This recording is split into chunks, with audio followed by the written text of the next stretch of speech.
How are you? Good? Everyone's smiling so far, so that's good. It's going to get a little heavy in the middle, okay? Just so you know, but I won't be looking at anyone in particular. All right, I'm just kidding. I wouldn't do that. How many of you have caught up or been caught up on I consider it really cool and exciting news about the Artemis II mission?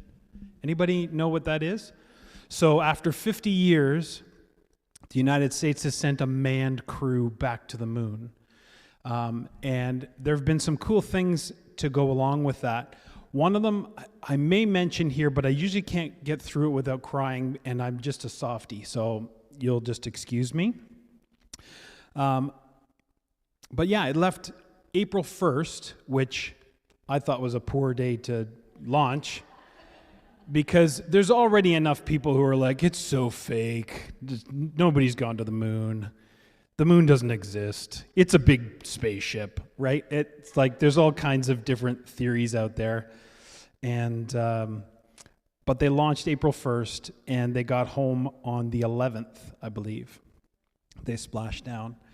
And it's so funny. Like, we all know this, right? That the media sensationalizes things.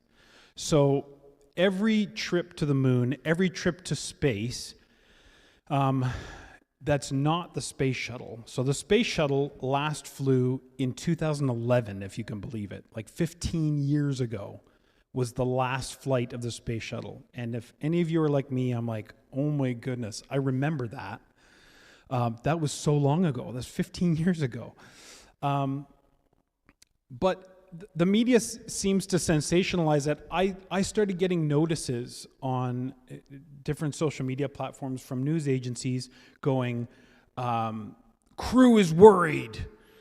They're coming home in a fireball. Everything's exploding around them.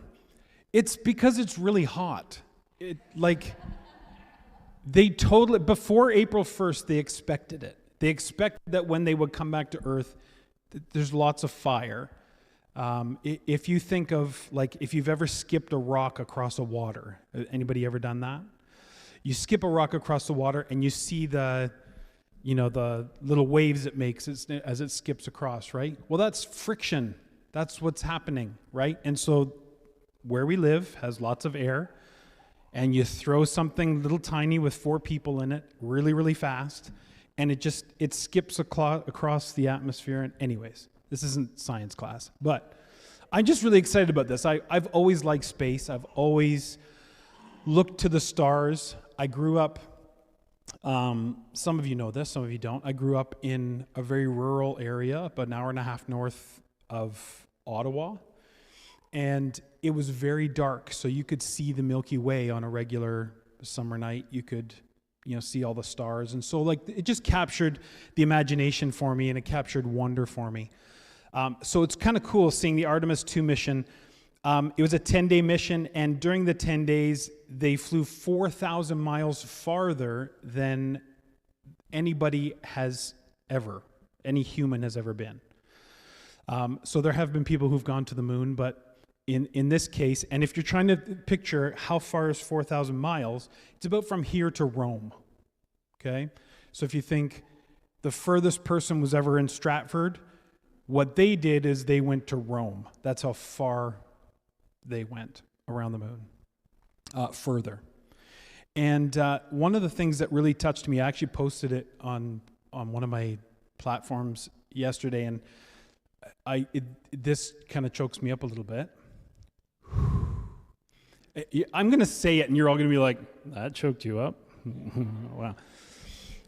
One of the astronauts lost his wife in 2020. And one of the things that they did is while they were orbiting the moon, they found a crater that hadn't been named. And so weird. And requested that it be named after her. Can we name it Carol?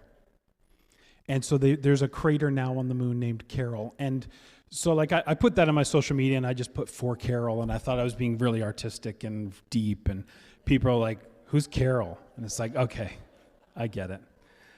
The point of it is people do things that others have gone before them to do. right? There's a sense with exploration and with humans where once we've heard that somebody's gone before us, there's all kinds of people that rush to do the same thing. Before, I believe his name is Roger Bannister, broke the 4-minute mile. It was basically known amongst people who ran that it is impossible for the human body to break the 4-minute mile. You can't do it. You'll fall apart, you'll die. I don't know if you just disappear, puff into smoke, kind of like, going across the atmosphere and burning up. But Roger Bannister did it. And once he did it, thousands now have done it. And so there is something in us where when we see that somebody has made an example, hey, we're going to go ahead and do this, that we tend to copy it. It emboldens us as humans. And I want to talk today about something maybe not specific, but the path that Jesus led for us. We've just come out of the Easter season. And for many people around the world, and I'm not belittling it, but Easter is about candy and bunnies and, maybe a little bit more importantly, it's about family and it's about getting together. And it's one of two major times in the calendar, the Christian calendar, that people will come to church. And one of them is Christmas Eve / Christmas Day, and the other is Good Friday, Easter Sunday. I think we had more visitors here on Friday than we did on Sunday, which kind of surprised me a little bit, but I get it. It's one of these moments in the calendar that goes beyond, like even if you don't attend church, it's like, oh, okay, well, Good Friday, that's a church day, we should probably go there. And I understand that less and less people are doing that.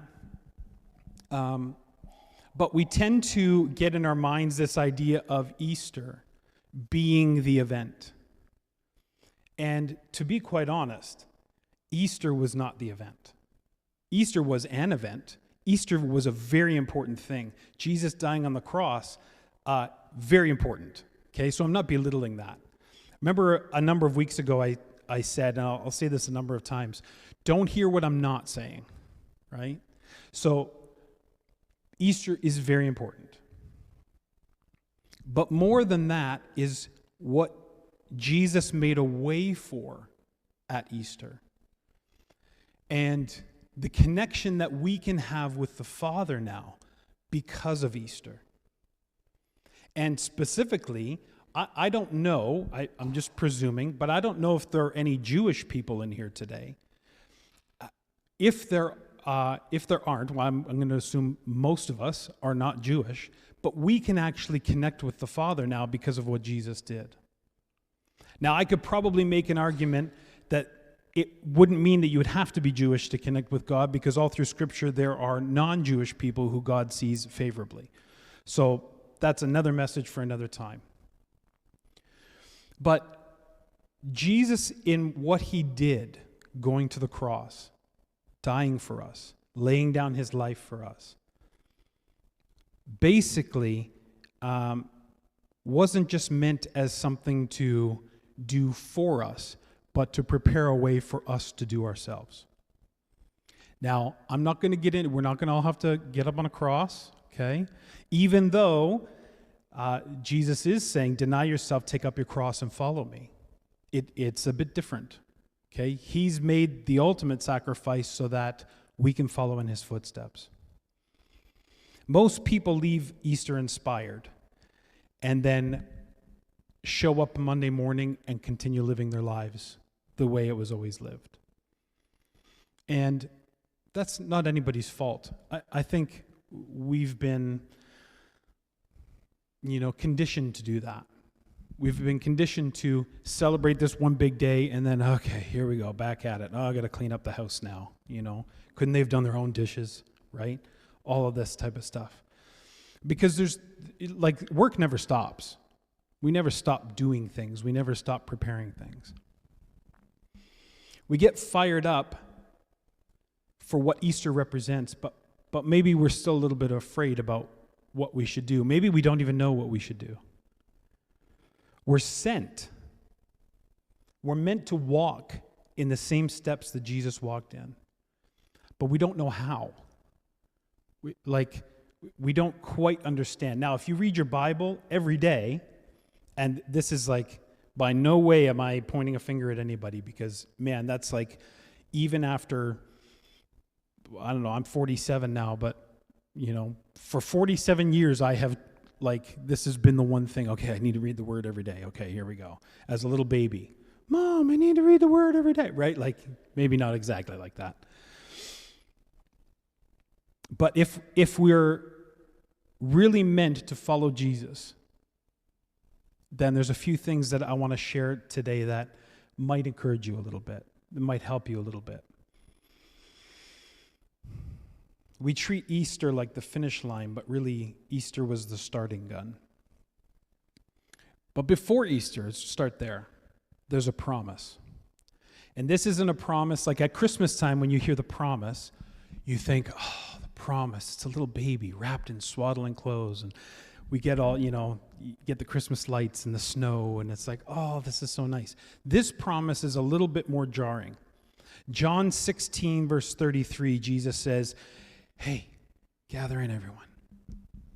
All the disciples gather in. They're like, I can't wait to hear this gem from Jesus. And he goes, in this world, yes, Jesus, you will have trouble. What's that now? But take heart, okay? Because I've overcome the world.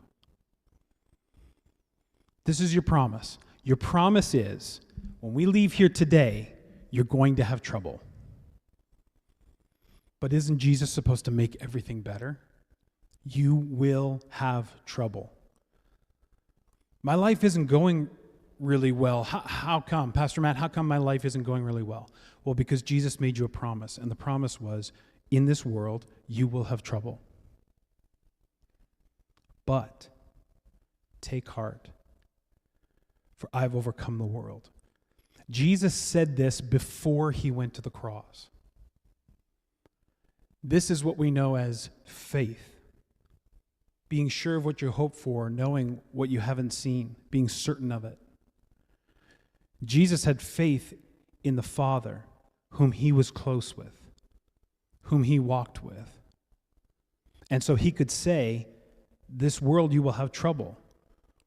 I mean, any one of us can pick 3 or 4 things that you think, man, have you heard about this? I was talking with Elaine and Rob this morning, and we were mentioning a number of things like, did you hear about this? Did you hear about this? Yeah, that's trouble. It's trouble. Jesus had trouble. The Romans were persecuting. The Romans were in charge. Then you've got the religious leaders, and they were in charge. Everybody's in charge. Everyone wants a piece of power. In fact, people even said to Jesus, or Jesus said to his disciples, the Son of Man doesn't have a place to rest his head. The eagles have nests and the foxes have dens, but the Son of Man has nowhere to rest his head. And we hear that phrase and we think, what in the world was Jesus talking about? Well, Caesar was known as the eagle. He's talking about Caesar. Caesar has his nest. Caesar has his seat of power. Herod was known as the fox. Foxes have their dens. And where's a den typically? I mean, Jesus wasn't being kind here. A den is underground, right? Everyone knew what Jesus was saying. Caesar's in the high places, Herod's in the low places, and the Son of Man has nowhere to lay his head. It didn't mean that he was homeless. It didn't mean that he didn't have anywhere to sleep at night. It meant he doesn't have earthly authority. He has kingdom authority. And the kingdom of God is going to be found throughout the world, despite what the world's political systems look like. And so Jesus knew it then. We can know it now. We follow his example. You've got the Liberal Party and the Conservative Party and the NDP Party and the Republican Party and the Democratic Party and the Iran National Guard, and you've got the European Union, and you've got everyone has their little place, and they're all fighting over their little places. And we don't need a little place because our citizenship comes from somewhere else. And in the same way that Jesus said this to them, I would say, all these people have their places. Now, this isn't me saying, hey, we need to kind of get out of the political system and not do anything and just ignore everybody and live as hermits. That's not what I'm saying. Again, don't hear what I'm not saying. I think it's good to be involved in the community. I think it's good to support people. But we are kingdom people, citizens of heaven. The promise that we have is from heaven. That's the promise we have. So we can have hope. There's much trouble, but he's overcome the world. Jesus already overcame the world before he went to the cross. That's what he's telling them. It's okay, guys. It's okay. It's funny because he wasn't hoping that he would overcome. He knew. And I said this on Good Friday. It still amazes me that Jesus is in the garden. And even though he knew, and this should give us a little bit of comfort too, because it doesn't mean that everything's easy. Even though he knew, he still said, Father, if there is any other way, I'm talking any other way. I mean, everyone's fallen asleep during his prayer meeting. It's why I tell people that Jesus didn't hold really good prayer meetings. Everyone fell asleep. I'm just kidding. It's just a bad joke. He probably had the best prayer meetings. But he's even saying to the Father, if there's any other way, because he knew what was coming. He knew. And it was one of the most gruesome, horrific ways to die, and he knew it was coming. It was on its way.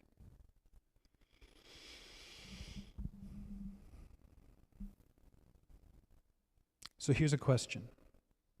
He's given the promise, but he's also said, take heart, because I've overcome the world. And maybe there's something that you need to trust he's already done. Maybe something financial in your life. I mean,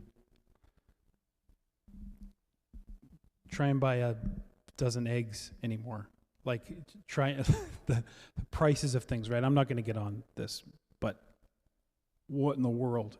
$9 for a bag of moldy potatoes. Maybe it's emotional. Maybe you're sad. Maybe you're struggling.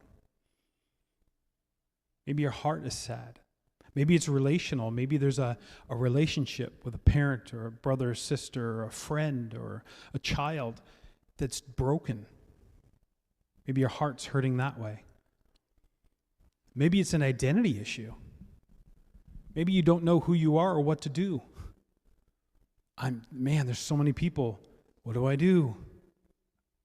You know, I've lived my whole life like this, and then something upends them, and it's like, now what? Now who am I? Because their identity is rooted in the things that they do. And to God, your identity is not rooted in the things that you do.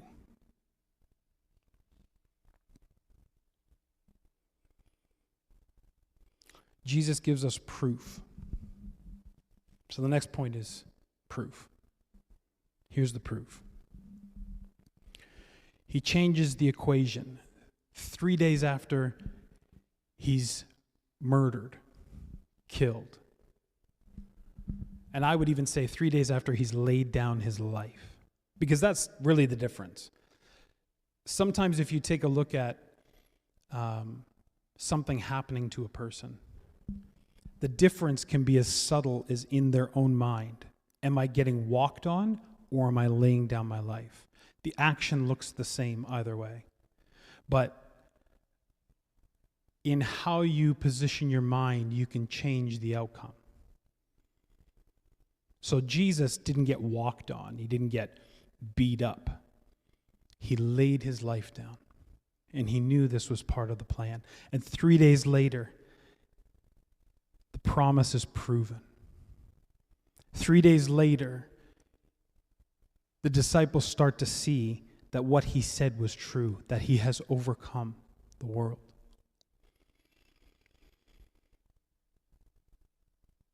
John 20, verse 21, he says, "As the Father sent me, I'm sending you."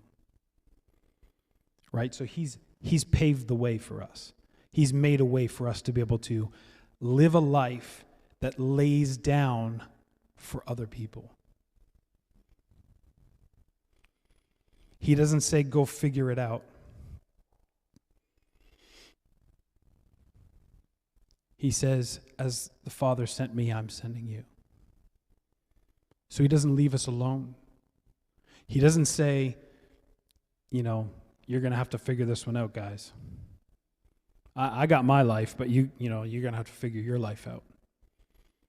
We don't have to do that. We are blessed because we can actually look at Jesus and go, that's the pattern for life. That's the pattern for how we should live, is to lay down our life.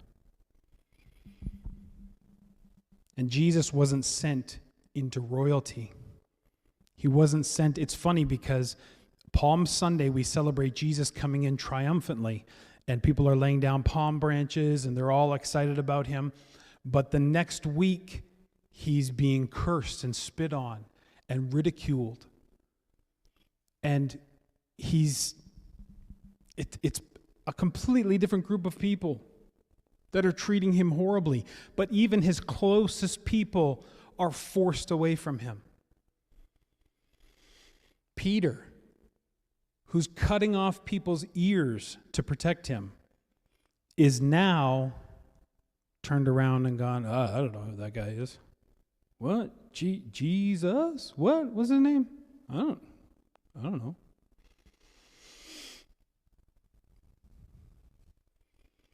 The only guarantee that Jesus had, because he went into rejection and he went into uncertainty, the only guarantee he had was the Father, and the Father was with him. And it's the same guarantee that he gives to us. And so you're going to go into the world, and there's going to be trouble, but he's overcome the world, and he'll be with you. And sometimes that can be tough, right? We take great comfort in finding a friend or someone that we can walk with. And, I've known a lot of people in my life who have seemingly tons of friends.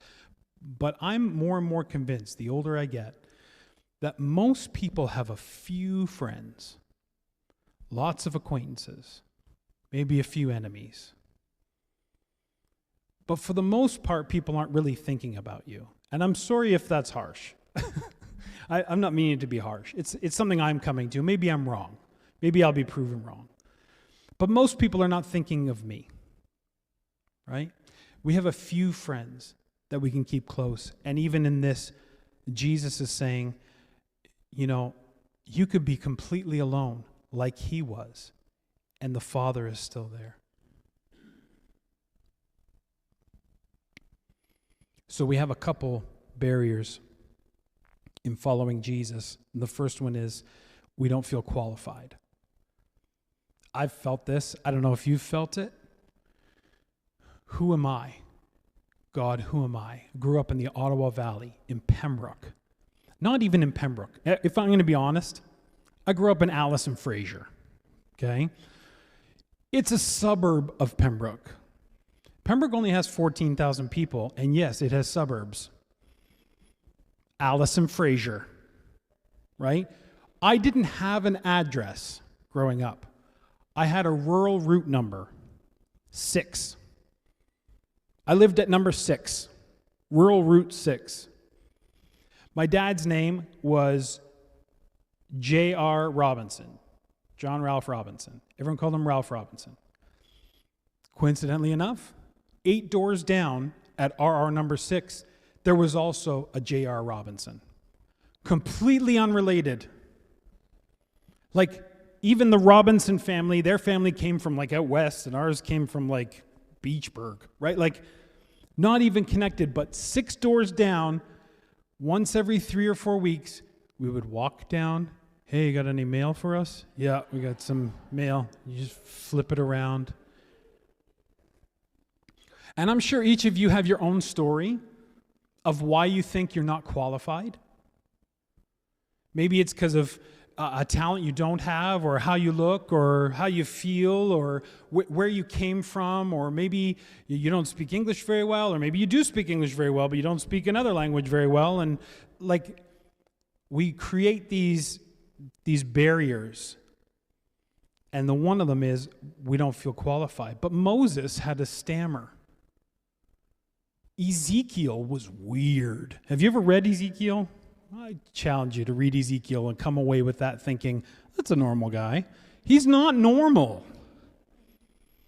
I'm not even going to get into it, but he's not normal. Peter was a hothead, right? Prone to anger and outbursts and, I'm going to serve you, God. Literally 15 minutes later, who's this guy? I don't know who he is. I don't know. Right? Peter had his flaws. And I won't get into it today, but Peter and Judas both did the same thing. And they both reacted very differently. Judas killed himself, and Peter was redeemed. Although it took a little bit of pulling from Jesus after he rose again, because Peter just went back to what he did before. Because how would he feel qualified? I followed the Son of God around for 3 years. I saw limbs grow back. Peter watched Jesus feed 5,000 people from nothing more than once. And when we say 5,000, we're talking about 5,000 men. Each of those men had a wife, and each of them had probably 100 kids each. There were 12 million people there. I'm exaggerating. But twice Jesus did this with his disciples there. Jesus even sent the disciples out, a group of 72 of them, 2 by 2, into towns, because he's saying, do what I do, guys. And so sent them away, and they healed people and did miraculous things. And he just went back to fishing because they killed my Lord. And I actually think at the garden when Peter chopped off the guy's ear, if you're familiar with that story, I think he had bad aim. I think he was trying to cut the guy's head off. And he missed. He's not even good at that.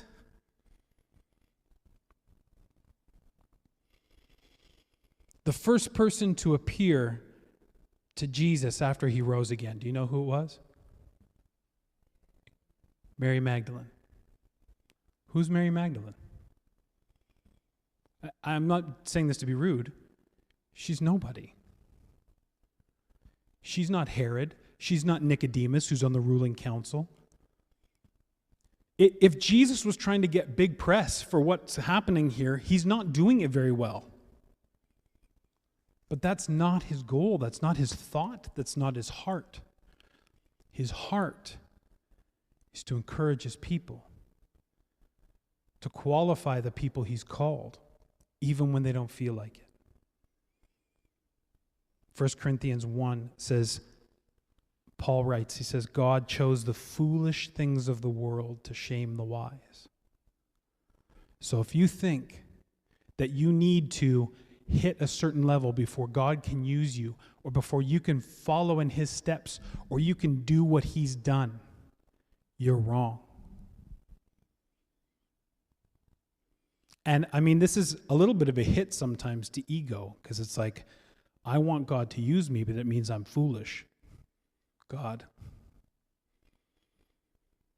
And Paul says, yes, Matt, God will use you because you're foolish. Oh, thanks. But it's true. The second barrier that we often find is I don't know what to do. I don't know what my mission is. And so we look through the Bible, We think, okay, Moses took people across an ocean. David killed a giant with a stone. What could I do? Those two people I just mentioned are just normal people. Just normal people. There's a guy, I think it's in Judges. He has one verse. His name was Shamgar. It says, Shamgar defeated 600 Philistines with an ox goad. It's like one line in the Bible. A whole guy's life, a whole man's life named Shamgar in one verse in the Bible. And do you know what an ox goad is? It's basically a cow bum poker. It was a prod. It pushed cows along. They would use it to just keep the cows moving. I would not want that job, by the way, right? Because that's kind of dangerous for multiple reasons. But they would just, and it says he defeated 600 Philistines with an ox goad.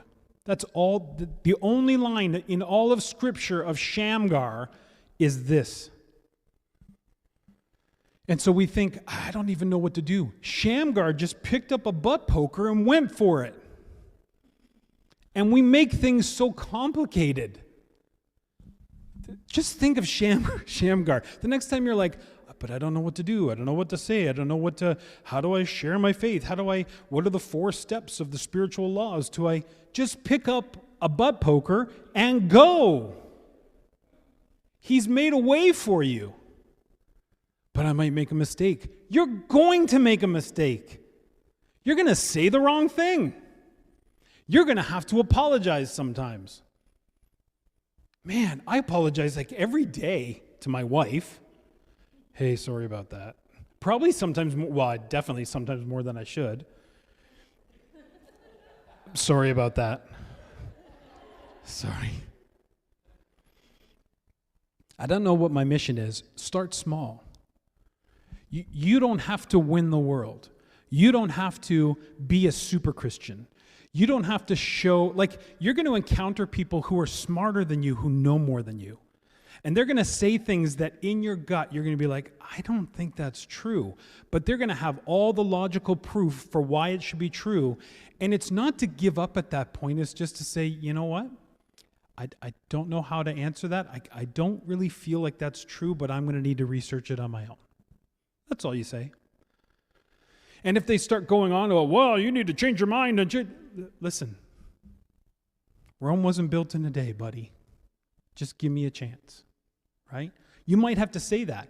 Well, but won't I look silly? Yes, we're foolish. And God uses the foolish of things of the world to shame the wise, to confound the wise. People who put all of their faith in their wisdom and in their knowledge and in who they are, really at the end of it, end up not in a good place. In fact, if you read the end of the Bible, we win. Right? So it's about coming from victory. It's about understanding He's already made a way. I'm just following Him. That's all I'm doing. Jesus' first post-resurrection mission, the first thing He did after He resurrected, Thomas saw His side and all this. But the first thing He did was to have breakfast on a beach with some broken fishermen.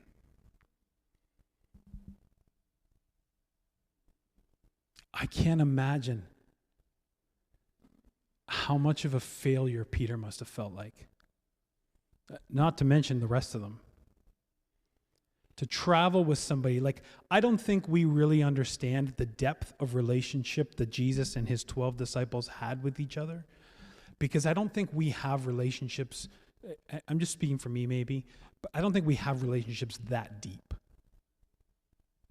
And it was a different time. You can argue that it was, 2,000 years ago. There wasn't all the distractions we have. Listen, I'm sure if you talk to archaeologists, they will find distractions that people had in those times too. One of the big ones was how are we going to eat today? Right? There's things that we don't face that they faced. and to be so close to Jesus. And Easter comes and he dies. And so one of the first things Jesus does is he goes, hey, I told you. You've now experienced the trouble. Now experience the overcome. I have overcome. And here I am. So the question that we really have to ask ourselves is, do I believe he's overcome? Do I believe that Easter is more than a holiday? Do I believe that Easter is more than a family gathering?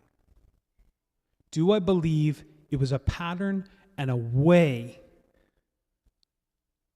that was made for me? And what am I going to believe for? I personally do not want to just live in the repetition of going to church, speaking messages, and leading worship, and being in worship services, and doing things for the rest of my life. I can't do it. I'm going to be really honest with you.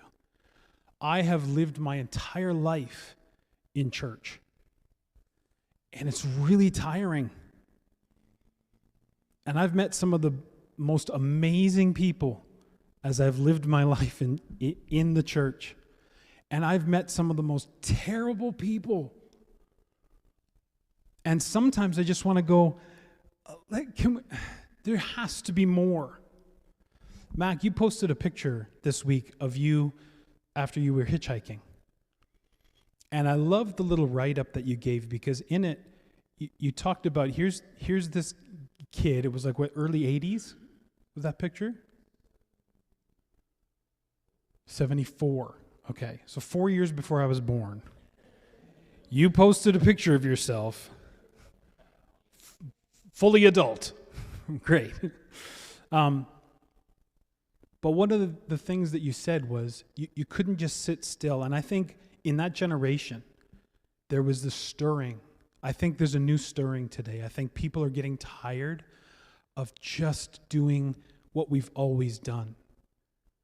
Well, I didn't like that song, and I liked this song, and I didn't like this lighting, and I liked this lighting. Who cares? Obviously, we care. Obviously, we want to do our best.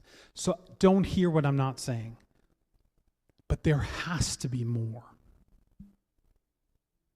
And the more is not, everybody needs to be an evangelist and go and scream from the hilltops. And if you don't tell 20 people about Jesus this week, then you're not really a Christian. That has nothing to do with it. You are not called to somebody else's calling. But you have to know, we all have to know, that a way was made at Easter for us to be able to take some of those steps of faith. And they are uncomfortable. What if I say the wrong thing? You will. What if I look silly? You might. But it has to be from in here. It can't be because Pastor Matt has, put a word salad together today to make me do something. It can't be that. It has to be because I want to know Christ and him crucified. I want to know more. I want to follow in his footsteps. I don't want, and this isn't a manipulation, I don't want Easter to be for nothing. I want it to count for something for me. So I'm saying that for me. So here's the prize. The disciples were energized after Easter too. And then Jesus showed up and didn't say celebrate more. He said, go. He said, go. It's time for you to go. So here's what I would like us to do this week. And this is an individual thing. For years and years, I would lead worship and I would stand up at the front and I would say to people, all right, everyone, we're going to worship now. Just close your eyes and shut everybody else out and just focus on Jesus. And I was really well-meaning, and I was really young, and I had grown up in the church, so I was just parroting phrases that I'd heard other people say. And so now in worship, I'm conscious of saying, keep your eyes open, look around, worship together. We're going to worship. I'll change some of the words sometimes to we instead of I, right? And that's not just a little thing. It's like we all need to go together. We have 1 hour a week where we do things together. And, over time, over the coming years, there will be more things during the week. There'll be more people involved. People will be coming and participating, and we'll be training, and we're doing cool things in the community. And so that will grow. Obviously, that will grow. But most times we spend a week by ourselves, and then we come in, and I'm guilty of it. Hey, everybody, just shut your eyes and ignore everybody around you. That's terrible. We're in this together. We're going to do this together. Having said that, what I would like us to do now, I need a couple people to help me. Scott, can you give me a hand? And maybe Mac, can you come up and give me a hand? Maybe one on one side and one on the other. I'll give you that. I would like everybody, maybe split those up between the two of you. They're going to come around and just give you a piece of paper and a pen. You can keep the pen. Please keep the paper. And I want you this is a challenge for yourself. No one is going to see this. We're going to do it together, but no one's going to see this. This is for you. So make it as challenging or as simple as you can make it that you feel you need. But I want you to write something down. I'm giving you the parameters here that might be a little scary, right? It might take a little bit of faith for you to accomplish or to see happen or to believe for. But I want you to write it down, and you're going to keep it with you this week. In your pocket, in your purse, wherever you have access to it. And once a day, I want you can be more than that, but I want you to pull it out and take a look at it. And I want you to remember that this is something between you and the Lord that you're believing for. It could be a person. It could be like, I'm believing for the salvation of, put the person in there. And I don't want you to I don't want you to put something where you don't have any ability to affect change in this, okay? So I don't want you to say, I would like to pray for King Charles this week. You are not talking to King Charles this week. I can almost guarantee it. Now, maybe some of you will surprise me, right? Oh, Camilla, I hope you... No, do not put Camilla's name. If I find out that you put Camilla's name, you're going to write her name out 100 times. I'm just kidding. But I want you to take a person's name or a situation. Maybe it's like, I need a new job, or I need something where you're going to be able to affect change, where he's made a way in the sense of hey, I've opened up the ability for you to connect with the Father. And you're going to write this down and go, this is what I'm believing for this week. And you're not going to be tested on it, except between you and the Lord, right? So don't do something that you think, Pastor Matt's going to think this is awesome. I don't want to see it. And I'm going to be really blunt here, and I say it with all love. I don't care, right? This is between you and the Lord. Put it down. Maybe it's something for you. I need to pray every day. God, I haven't spent time with you. I haven't read my Bible. So put it down there. Maybe it's a person. Maybe it's something you've been struggling with, and you're like, I want to overcome this. And he's given the ability. Go ahead, guys. Hand out one piece of paper and one pen to each person.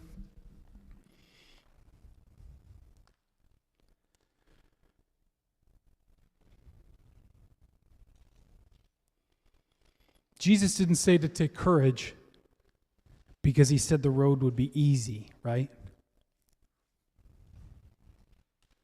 You can go ahead and, yeah.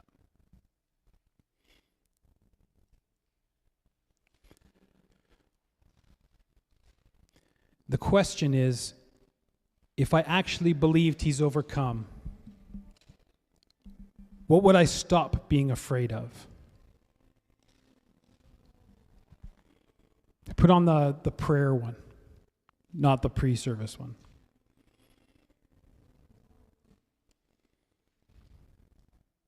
There we go. So if I actually believed he's overcome, what would I stop being afraid of? What would I believe for?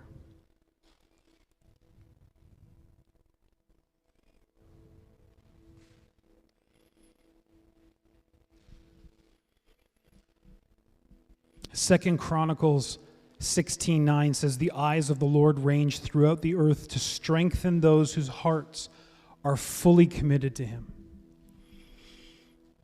Lord, our hearts are fully committed to you, so would you strengthen us in this thing today?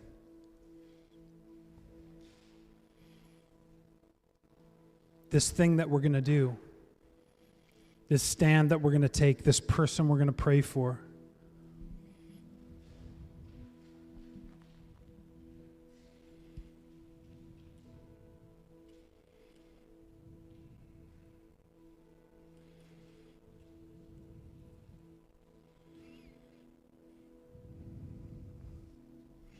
Thank you.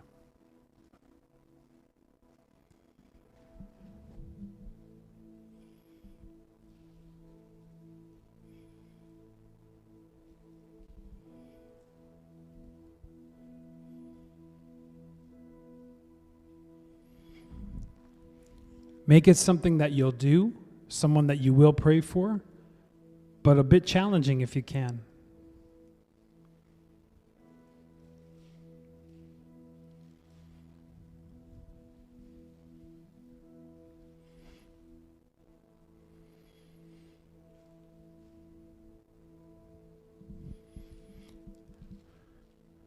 How many of you need a little bit more time? Need a bit more time? Okay. Cassie needs a bit more time, everybody. Not to point anyone out, but Cassie needs a bit more time.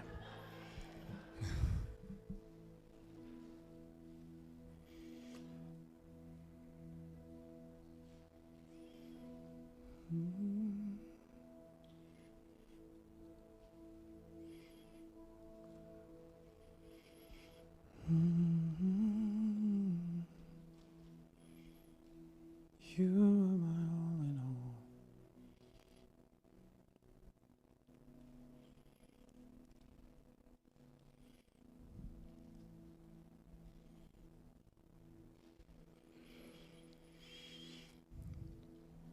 One really final story.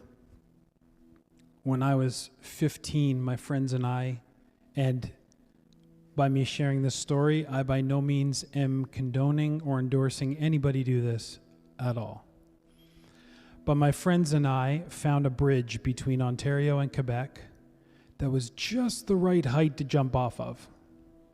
And the water was just deep enough that we would hopefully not get injured. It was about 25 feet, 30 feet high. When I look back at it now, my dad self is like, what in the world did you do? But I'll tell you what, I would never have done it if I hadn't seen someone do it before me. In fact, I only did it a couple times. I had one friend who we found a way to climb up under the bridge, and there was like an access ladder. Made it real super easy. This is why rules and laws are made, by the way. That you think, why does the hairdryer say don't blow this in your face for 6 hours? Because someone has done it, okay? So there's a ladder going up and across, and underneath is about 30 feet. And I mean, my friend would go to the top of the bridge, like just on the road, and jump off the top. And they had one of their dads had been by fishing. The way they found it was he had a fish finder and found out it was like 30 feet deep. And so we went bridge jumping. And I only mention it because there's no way that in and of myself, I would have had the fortitude to just look at a bridge and go, hey, that looks like something I could jump off. I would never do that. But I'm with my friends, and I've seen it demonstrated, and I've seen that it's safe. I would never suggest anybody do this. But what we're talking about when we're following Jesus is not the safest thing in the world. Because people aren't always happy when you share Jesus with them. It is safe. He's made a way. I often say to people, we live in this church world sometimes so much that we say things like, well, we're just going to follow Jesus. I want to be more like Jesus. Amen, brother. Yeah, I want to be more like Jesus too. I don't think we really know what that means sometimes. I don't think we really think about what it means to be like Jesus. For instance, Jesus died. Well, yeah, but he rose again. Great. And we have that promise too. Because what does it profit a man if he gains the whole world but loses his soul?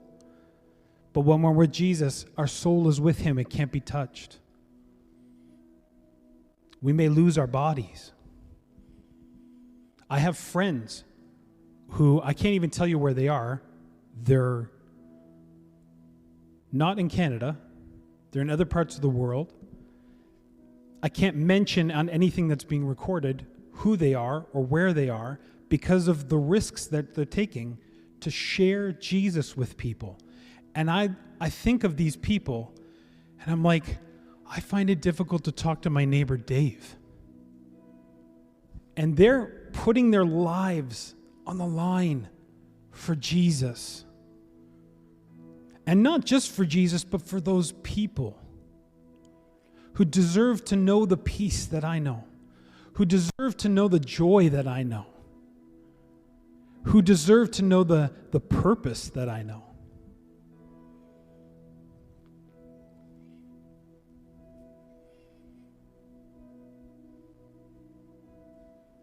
We've been waiting, I've been waiting to feel ready, to feel qualified. And he's been waiting for you just to take a step, for me to just take a step. He's overcome the world, so we need to live like it. That's the message of Easter. He's overcome the world so we can live like it. Father, in this place today, April 12th, 2026, we've written down something only known by us and you. Only known by one person and you. You've made a way for us.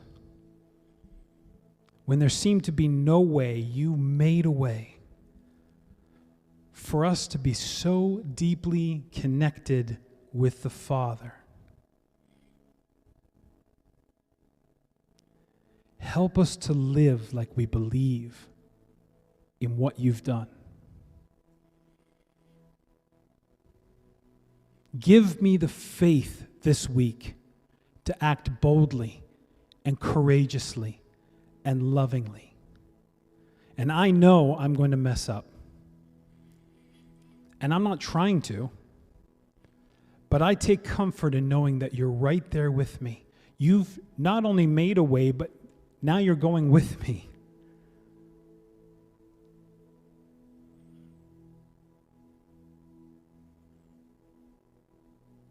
And next week, I'm going to write something else down that I'm believing for. And the next week, I'm going to write something else down.